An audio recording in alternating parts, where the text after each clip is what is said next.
I grew up, we'd come down here for Christmas every year. Once we had moved away, and we'd always go see a game.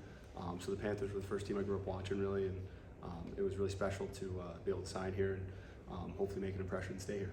Memories of a kid as you went to Panther games with your family? Yeah, absolutely. Like I said, we were down here for Christmas, so we'd always catch that last game before Christmas break for the team.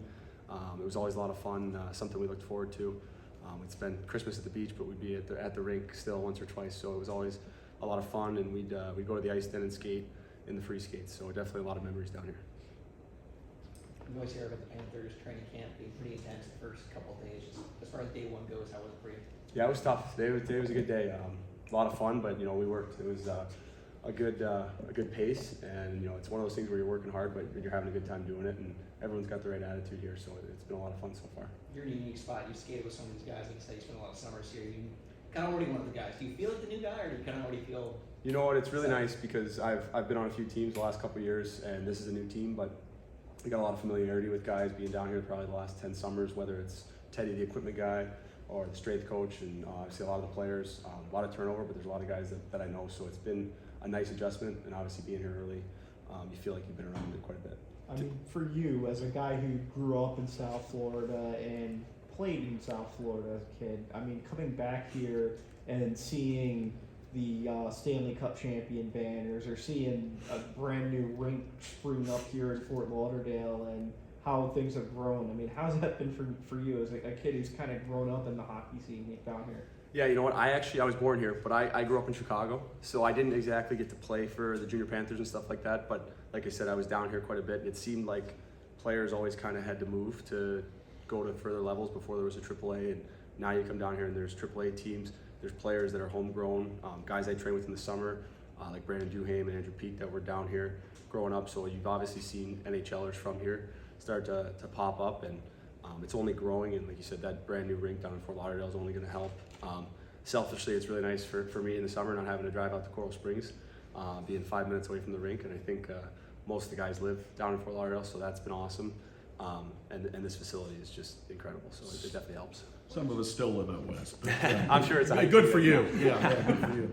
A little bit about the hockey here. I mean, there's obviously some competition for spots, with a couple guys leaving in free agency.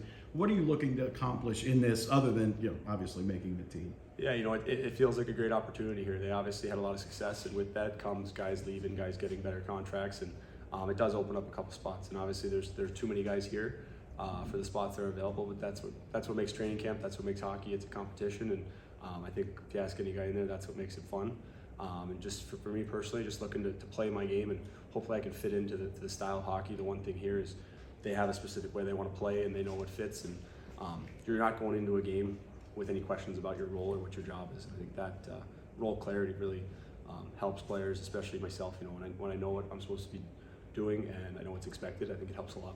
And you're past 30. You've played in a bunch of NHL games. Do you feel like the game has kind of slowed down a little bit for you, and to the point where you can be slotted anywhere?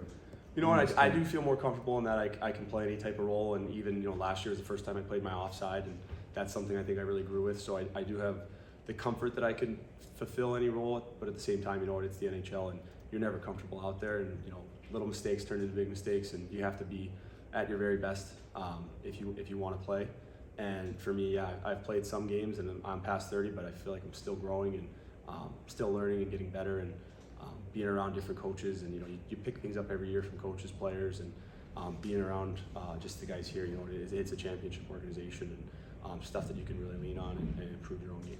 Because if I can follow up on that. Sorry. What did you take away from Game 7 last year from watching it? Because obviously you can imagine it was a wee bit tense down here after games 4, 5, and 6. You know what it was, and it was one of those where no matter what happened, it was going to be backbreaking for either team, and you couldn't imagine coming back from 3-0 and then losing versus being up 3-0 and losing, and it just showed the resilience in the room. And hockey's funny. Sometimes you win games and you don't deserve it. You lose games and you don't deserve it. And it's just kind of trusting and believing in your system and the guys you have in the room, and you could tell that there is that belief. And especially watching Game 7, they didn't look flustered. They didn't panic. They stuck to what they knew, and they got rolling again, and you saw the little difference, little plays. And we watched some of them before the first skate, and it's just doing those habits that they did all year, it came to pay off when it mattered most. If I could follow up, you're on a two-way deal. You've had experience in the NHL, played for the Blackhawks last year, I believe 44 games. Do you feel like you have to just play your game, or do you feel you have to do more to try to make this team? It's tough to say because sometimes I think when you try to play, not necessarily outside of your game, but do more than you know what you're. Yeah, it's tough because you want to play your game and you don't want to go outside yourself because then you wind up making mistakes or trying to do too much. But at the same time, you're right. You know, you gotta show what you can do. And I think for me, I have played long enough that I can kind of tell what kind of my game is, and I know when I do what I'm capable of, I'm successful and I can play in this league and play against anybody. So I think it's just kind of finding that happy medium of trying to show your best and not try to do too much, especially as a stay-at-home guy. I think the less I get noticed, probably the better during a game, and just kind of making the simple play, making the right read, and being in the right spots. You're